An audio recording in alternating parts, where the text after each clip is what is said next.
नमस्कार बच्चों, मैं संजय कुमार सिंह, सहायक अध्यापक गणित, श्री विश्वनाथ इंटर कॉलेज कलान सुल्तानपुर। बच्चों, आज हम एक बार पुनः यूक्लिड की ज्यामिति का परिचय भाग 2 लेकर के आपके समक्ष पुनः आ रहा हूँ। तो बच्चों, आज के इस वीडियो पार्ट 2 में जो हम पढ़ने वाले हैं, उसके पहले हम आपको यह बता देना चाहेंगे कि इसके पहले हम लोग क्या क्या पढ़ चुके हैं।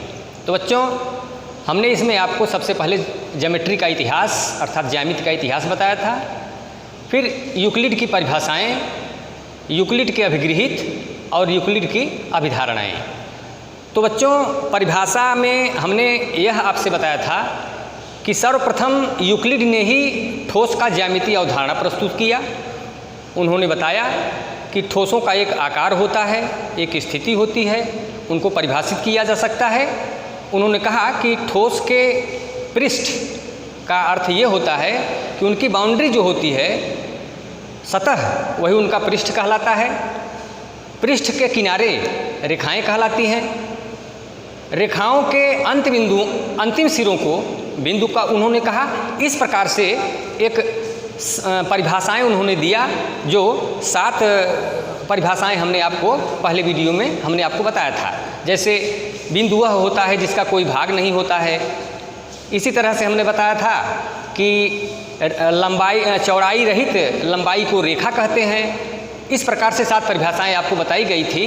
इसको जानने के लिए आप पहले वाले वीडियो देखेंगे तो ये परिभाषाएं, यूक्लिड के अभिगृहित और यूक्लिड की अभिधारणाएं, यह सब स्पष्ट पहले वीडियो में हमने आपको बताया है। तो बच्चों, आइए हम देखते हैं कि आज हमें क्या पढ़ना है। तो सबसे पहले हम देखेंगे यूक्लिड के अभिगृहितों तथा अभिधारणाओं पर आधारित कुछ उदाहरण देखेंगे। इसके बाद प्रमेय 5.1, जिसका कथन हमने यहाँ पर स्क्रीन पर आप देख रहे होंगे। कथन है कि 2 भिन्न रेखाओं में एक से अधिक बिंदु उभयनिष्ठ नहीं हो सकता है। इसके बाद हम लोग अभ्यास के प्रश्न पर आएंगे। तो बच्चों, आइए हम पहले कुछ उदाहरण उनके अभिगृहितों और उनके अभिधारणाओं और परिभाषाओं पर आधारित कुछ देखते हैं। तो आइए हम अपनी बात को एक उदाहरण से स्पष्ट करते हैं। पहला उदाहरण है, देखिए बच्चों, यदि ए, बी तथा सी एक रेखा पर स्थित 3 बिंदु हैं और बी बिंदुओं ए तथा सी के बीच में स्थित है, सिद्ध कीजिए A B plus B C बराबर ए सी। तो बच्चों, आइए हम इसको देखते हैं किस प्रकार से हल करते हैं। तो यह हम लिख सकते हैं, ए बी, आप देख रहे हैं कि ए बी और बी सी, ए बी तथा बी सी रेखा ए सी के साथ संपाती हैं। संपाती हैं और अभिगृहित 4 से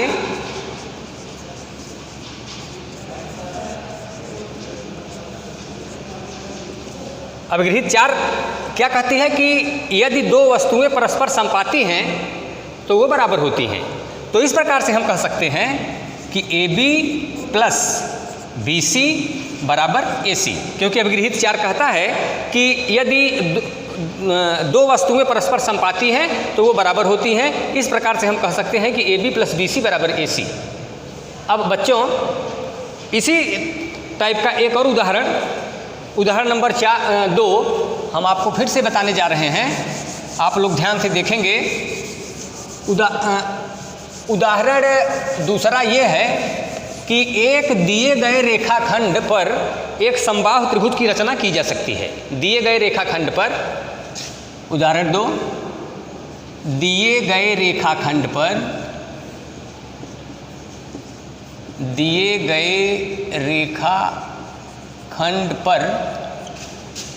एक समबाहु त्रिभुज की रचना की जा सकती है।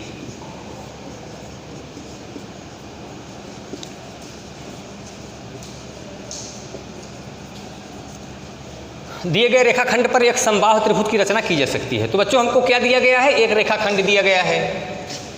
आइए हम देखते हैं हल कैसे होता है ये।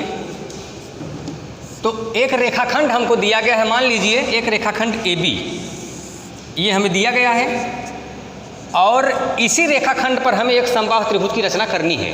तो बच्चों हम जानते हैं कि समबाहु त्रिभुज वह त्रिभुज होता है जिसकी तीनों भुजाएं बराबर होती हैं।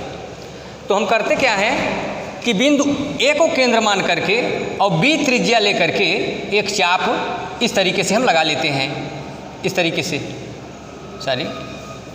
A को केंद्र मान करके B को त्रिज्या लेकर के जब हम एक चाप लगाएंगे तो इस तरीके से चाप लगेगा। और फिर बिंदु B को केंद्र मान करके और A को त्रिज्या लेकर के जब दूसरा चाप लगाएंगे तो वो इस तरीके से जाएगा। ये दोनों जिस बिंदु पर काट देंगे उसको हम कोई नाम दे देंगे, मान लीजिए इसका नाम C रख देते हैं। अब C को हम A से मिला देते हैं और C को B से मिला देते हैं, तो इस प्रकार से हमको एक त्रिभुज ABC प्राप्त हो जाता है। अब आइए हम देखते हैं कि यह समबाहु त्रिभुज है कि नहीं है। तो बच्चों स्पष्टीकरण के लिए देखिए, बिंदु A को केंद्र मान करके B को त्रिज्या लेकर के हमने एक वृत्त खींचा था, एक चाप हमने लगाया था, तो यह AC त्रिज्या हो गई और AB भी त्रिज्या है क्योंकि यह परिधि बन रहा है।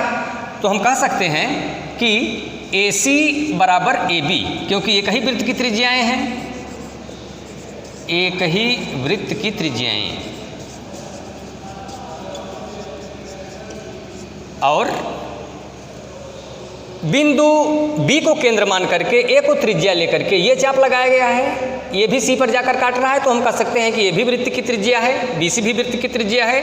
तो हम कह सकते हैं कि चूंकि AC बराबर AB के था और ये BC भी बराबर AB के होगा, BC बराबर AB, ये भी बात वही है, एक ही वृत्त की त्रिज्याएं होने के कारण।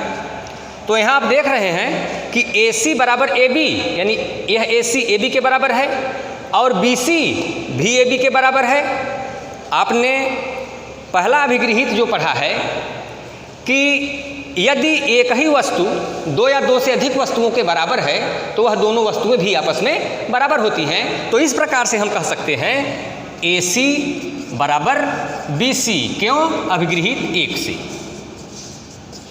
अभिगृहित 1 की सहायता से हम, उन्होंने कहा था अभिगृहित 1 में कि यदि एक ही वस्तु दो वस्तुओं के बराबर है तो वो दोनों वस्तुएं भी आपस में बराबर होती हैं। आप देख रहे हैं कि AB बराबर AC के है और वही AB BC के बराबर है। इस प्रकार से हम कह सकते हैं कि AC बराबर BC।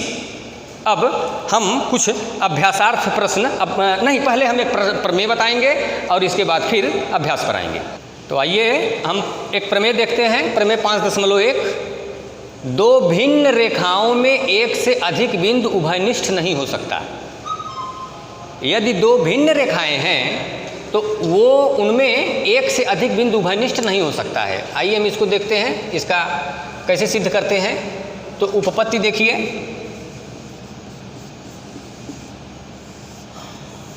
दो भिन्न रेखाएं हैं, मान लीजिए एक रेखा ये L है और दूसरी रेखा है M है। अब ये जो कह रहे हैं कि दो भिन्न रेखाएं अगर हैं तो उनका केवल एक प्रतिच्छेद बिंदु हो सकता है, एक से अधिक उभयनिष्ठ बिंदु नहीं हो सकता है दोनों में। तो मान लीजिए एक उभयनिष्ठ बिंदु तो P है। अब हमको ये सिद्ध करना है कि इसका उभयनिष्ठ बिंदु केवल एक ही है, दूसरा नहीं हो सकता है। तो अगर हम ये मान लेते हैं, अगर मान लेते हैं माना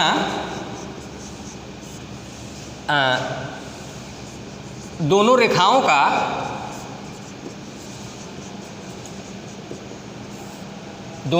का P के अतिरिक्त एक और उभयनिष्ठ बिंदु है, एक और उभयनिष्ठ बिंदु Q है। मान लीजिए एक बिंदु Q है, तो Q को हम कहीं भी मान सकते हैं। अगर यहाँ पर भी मान लेते हैं, मान लीजिए Q को, तो जरा हम जो उनका अभिगृहित 5.1 है या पहला अभिगृहित जो है कि दो भिन्न बिंदुओं से हो करके केवल एक रेखा खींची जा सकती है। लेकिन अगर हम ऐसा मान लेते हैं कि इसका एक उभयनिष्ठ बिंदु P है और एक Q है, तो इसका मतलब ये हुआ कि बिंदुओं P और Q से होकर जाने वाली हमें दो रेखाएं, एक L और एक M प्राप्त होती हैं, जो कि हमारे अभिगृहित 5.1 का विरोधी कथन है। अतः इस प्रकार से हम कह सकते हैं कि रेखाओं L तथा M का केवल और केवल एक प्रतिच्छेद बिंदु हो सकता है। अब लिखने के लिए हम कैसे लिखेंगे? माना दोनों रेखाओं का P के अतिरिक्त एक और उभयनिष्ठ बिंदु Q है, अतः बिंदुओं P तथा Q से, बिंदुओं P तथा Q से होकर जाने वाली दो रेखाएं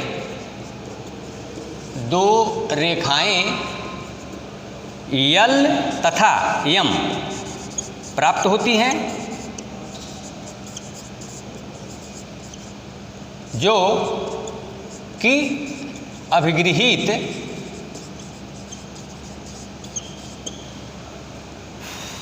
5.1 का विरोधी कथन है। अतः हम कह सकते हैं कि बिंदु L और M का केवल और केवल एक ही उभयनिष्ठ बिंदु होता है। हाँ बच्चों, तो आइए अब हम अभ्यास में चलते हैं, अभ्यास की तरफ। प्रश्नावली 5.1 है। इसमें पहला सवाल जो है, इसमें मैं पढ़ रहा हूँ, आप लोग ध्यान से सुनिए। निम्नलिखित कथन सत्य हैं अथवा असत्य। पहले तो ये बताना है कि ये सत्य है कि असत्य है। इसके बाद अपने उत्तरों का कारण भी दीजिए, कारण भी बताना है। तो पहला सवाल देखिए, एक बिंदु से होकर केवल एक रेखा खींची जा सकती है। पहला हल। पहला सवाल देखिए बच्चों, एक बिंदु से होकर केवल एक रेखा खींची जा सकती है। यहाँ हमने एक बिंदु बना लिया। अब हम आपको दिखा रहे हैं कि देखिए कितनी रेखाएं हम यहाँ से खींच सकते हैं। तो देखो बेटा, एक रेखा तो ये हो जाएगी जो इस बिंदु O से होकर जा रही है। ये भी रेखा वहीं से होकर जा सकती है, दूसरी रेखा हो गई। एक तीसरी रेखा यहीं से होकर के जा सकती है, चौथी रेखा भी यहीं से होकर के जा सकती है। इसका हम नाम भी रख देते हैं L, M, N। ये सभी रेखाएं हैं जो एक ही बिंदु से होकर के जा रही हैं। तो जो ये कह रहा है कि एक बिंदु से होकर केवल एक रेखा खींची जा सकती है, इसका मतलब कि यह कथन असत्य है।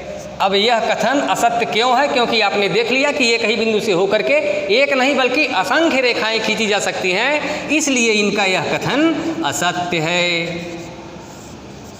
अब आइए हम दूसरे कथन की तरफ चलते हैं। दूसरा प्रश्न देखते हैं बच्चों।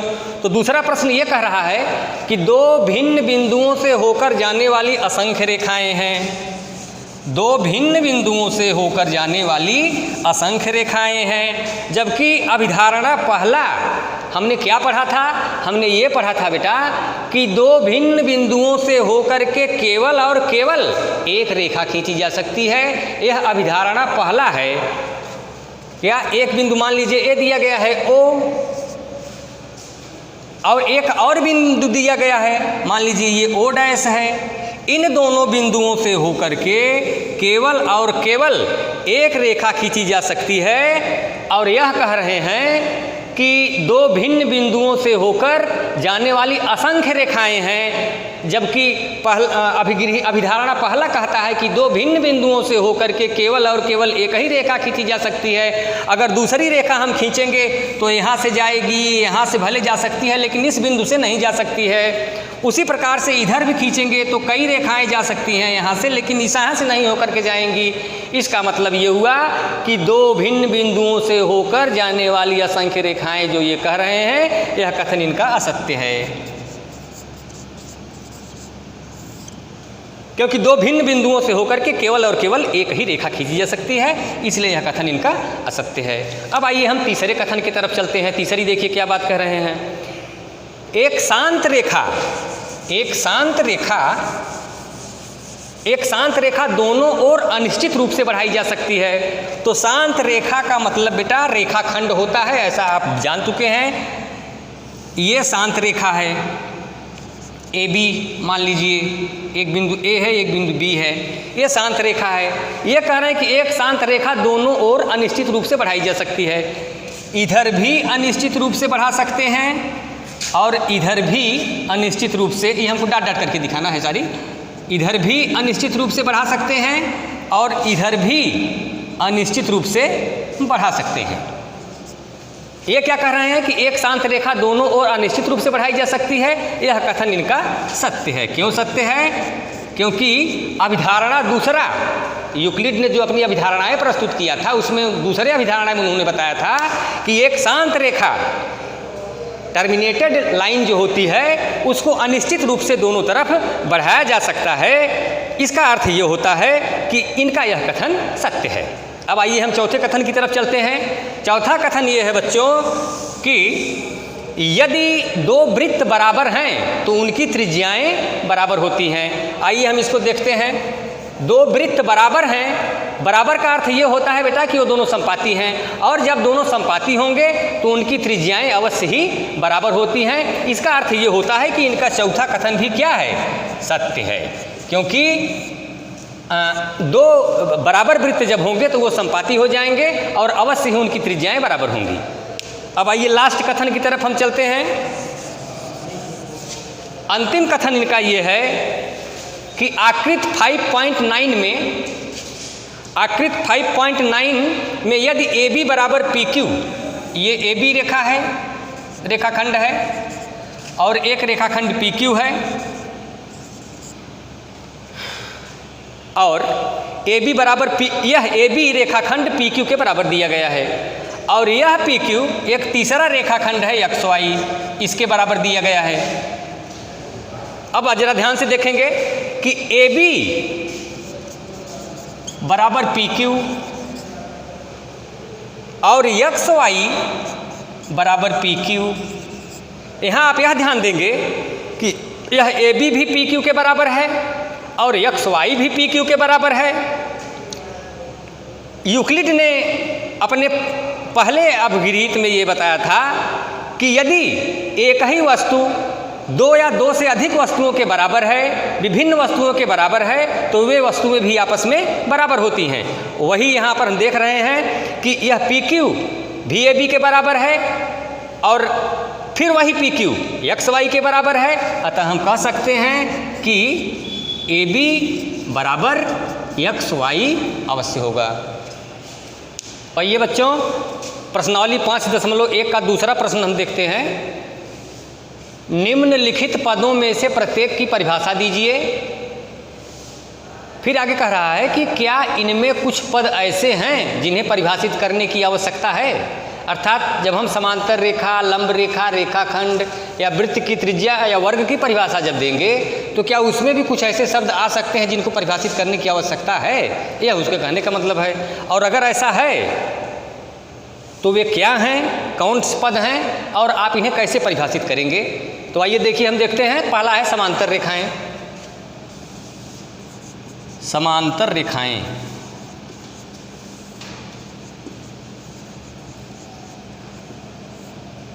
तो बच्चों समांतर रेखाएं ऐसी रेखाएं होती हैं जिनका कोई भी उभयनिष्ठ बिंदु नहीं होता है। दो समांतर रेखाएं ऐसी रेखाएं होती हैं जिनका कोई भी उभयनिष्ठ बिंदु नहीं होता है। आगे या पीछे बढ़ाए जाने पर वे कहीं भी एक दूसरे को नहीं काट सकती हैं। तो समांतर रेखाएं, जैसे यह दोनों रेखाएं समांतर हैं, इनको हम आगे या पीछे बढ़ाएंगे तो ये कहीं पर भी प्रतिच्छेद नहीं कर सकती हैं। ऐसा यह समांतर रेखा हम इनको कह सकते हैं। इनको आगे या पीछे बढ़ाने पर अगर कहीं भी प्रतिच्छेदित न कर सकते हों तो अगर लिखना होगा तो ऐसी रेखाएं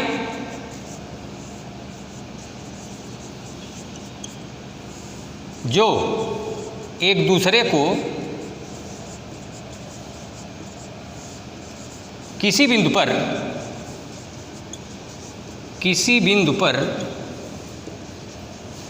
प्रतिच्छेदित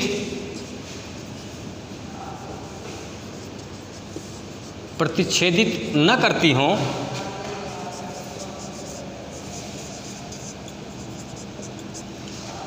ऐसी रेखाएं जो एक दूसरे को किसी बिंदु पर प्रतिच्छेदित न करती हों।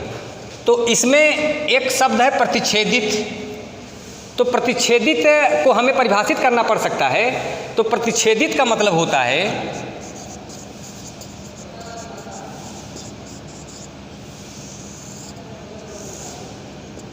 प्रतिच्छेदित का मतलब होता है एक दूसरे को काटना, यानी एक दोनों रेखाएं एक दूसरे पर अगर मिलती हैं तो कहा जाता है कि ये दोनों रेखाएं प्रतिच्छेदित हो रही हों। तो केवल इसी बिंदु को हमें परिभाषित करने की आवश्यकता पड़ सकती है, और बाकी एकदम से परिभाषा क्लियर है कि दो रेखाएं आगे या पीछे किसी भी तरफ बढ़ाए जाने पर एक दूसरे को किसी भी बिंदु पर प्रतिच्छेदित नहीं कर सकती हैं। ऐसी रेखाएं समांतर रेखाएं कहलाती हैं।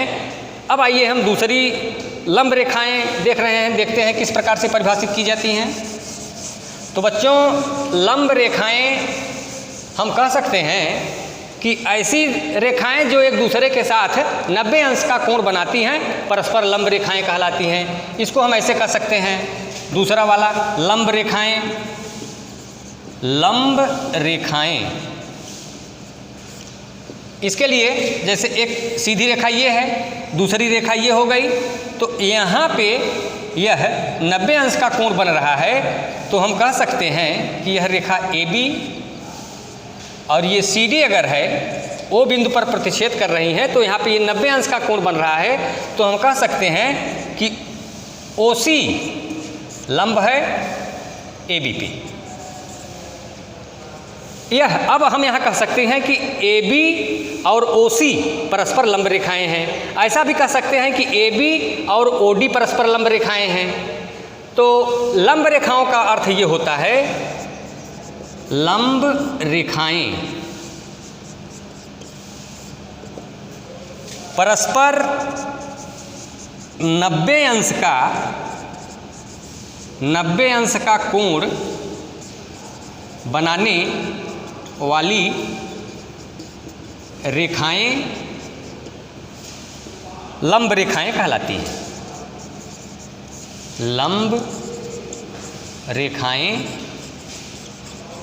कहलाती हैं। तो ये बच्चों परिभाषा हुआ लंब रेखाओं की, कि जो परस्पर 90 अंश का एक दूसरे से कोण बनाने वाली रेखाओं को हम लंब रेखाएं कहते हैं। अब आइए रेखाखंड पे आते हैं। रेखाखंड किसे कहते हैं? तो बच्चों, आप यूक्लिड ने ही बताया था कि एक शांत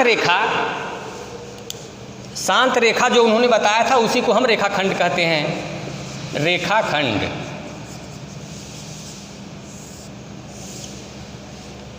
रेखाखंड किसी रेखा के कटे हुए भाग को रेखाखंड कहा जाता है। जैसे एक रेखा ये दिया गया है, मान लीजिए ये रेखा है AB रेखा है। इसका हम कोई खंड अगर काट लेते हैं, ये CD है, तो ये CD जो है यह रेखाखंड कहलाएगा, CD। किसी दिए गए रेखा के कटे हुए भाग को रेखाखंड कहा जाता है। जैसा हमने यहाँ आपको यह दिखाया कि ये रेखा AB है, इसी का कटा हुआ भाग यह C बिंदु पे, यह D बिंदु से काट कर अगर हम इसको अलग निकाल लेते हैं तो यह कहलाती है रेखाखंड। लिखेंगे कैसे? रेखा के कटे हुए भाग को रेखाखंड कहते हैं। रेखाखंड कहते हैं। अब इसमें परिभाषित करने वाली क्या बात है बच्चों? रेखा को हम परिभाषित कर सकते हैं, और क्या परिभाषित कर सकते हैं? भाग को परिभाषित कर सकते हैं। यह इन दोनों पदों की परिभाषा दी जा सकती है। जैसे रेखा किसे कहते हैं, तो हमने बहुत पहले आपको पहले वाली वीडियो में बताया था कि यूक्लिड ने जो परिकल्पना किया ठोसों की जो ज्यामितीय अवधारणा प्रस्तुत की, उन्होंने उसमें कहा कि ठोस का बाउंड्री परिसीमा जो है पृष्ठ कहलाता है, और पृष्ठ के किनारे रेखा होते हैं। तो ये रेखा को हमने परिभाषित किया। भाग का अर्थ क्षेत्र। आइए एक बार फिर से हम समझाते हैं। हमने आपको ये बताया रेखाखंड की परिभाषा कि रेखा के कटे हुए भाग को रेखाखंड कहते हैं। इसमें जो परिभाषित करने वाले पद हैं, जिनको परिभाषा पुनः परिभाषित किया जा सकता है, उसमें रेखा की परिभाषा हम दे सकते हैं और भाग की परिभाषा दे सकते हैं। तो भाग का अर्थ होता है क्षेत्र और रेखा का अर्थ होता है कि किसी पृष्ठ के किनारे जो होते हैं उनको रेखा कहा जाता है। तो आइए बच्चों, अब हम देखते हैं वृत्त की त्रिज्या क्या होती है। तो वृत्त की त्रिज्या को परिभाषित करने के लिए हम जानते हैं कि वृत्त के केंद्र से अगर वृत्त की त्रिज्या परिभाषित करनी है, वृत्त की त्रिज्या, तो बच्चों ये वृत्त है, यह केंद्र है, इसको परिधि कहते हैं। यह केंद्र है, इसका नाम हम ओ रख देते हैं। तो केंद्र से चल करके परिधि तक की दूरी को यदि यहाँ से हम इस परिधि को मिला दें, कहीं पर भी मिला दें, यहाँ भी मिला दें या यहाँ कहीं भी मिला देते हैं, इसका नाम A, B, C रख देते हैं, तो केंद्र से परिधि तक की दूरी को वृत्त की त्रिज्या कहते हैं। अगर हम लिखना चाहेंगे वृत्त की त्रिज्या को, तो वृत्त के केंद्र से परिधि तक की दूरी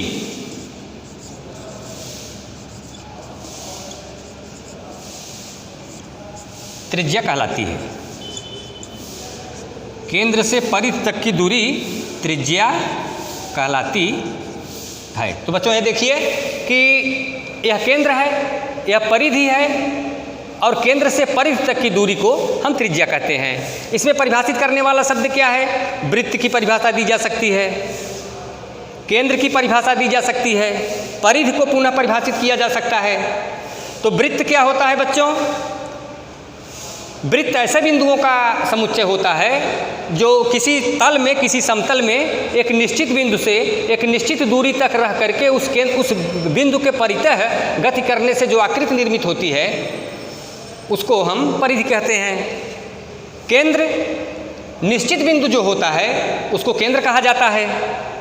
और यह जो गोल आकृति बन रही है, यह आकृति चकती के टाइप की, इसको परिधि कहा जाता है। तो इसमें हम परिधि को परिभाषित कर सकते हैं, वृत्त को परिभाषित कर सकते हैं, केंद्र को परिभाषित कर सकते हैं। और बाकी हमने आपको बताया कि वृत्त की केंद्र से लेकर के परिधि तक की दूरी को वृत्त की त्रिज्या कहते हैं। अब आइए अंतिम पद की परिभाषा हम देते हैं, वर्ग। वर्ग किसे कहते हैं? तो वर्ग को परिभाषित करने के लिए बच्चों, वर्ग ऐसा चतुर्भुज होता है जिसकी चारों भुजाएं बराबर होती हैं और प्रत्येक कोण 90 अंश का होता है। वर्ग वह चतुर्भुज है जिसकी चारों भुजाएं बराबर होती हैं। आकृति पहले बना दे रहे हैं, इसका नाम A, B, C, D। तो AB बराबर BC बराबर CD बराबर DA और इसका प्रत्येक कोण 90 अंश का होता है। तो ऐसा चतुर्भुज जिसकी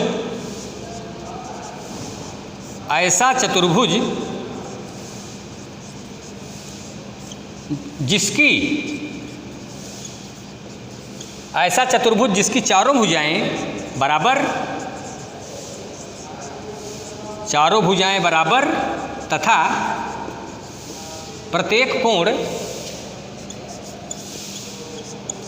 तथा प्रत्येक कोण 90 अंश का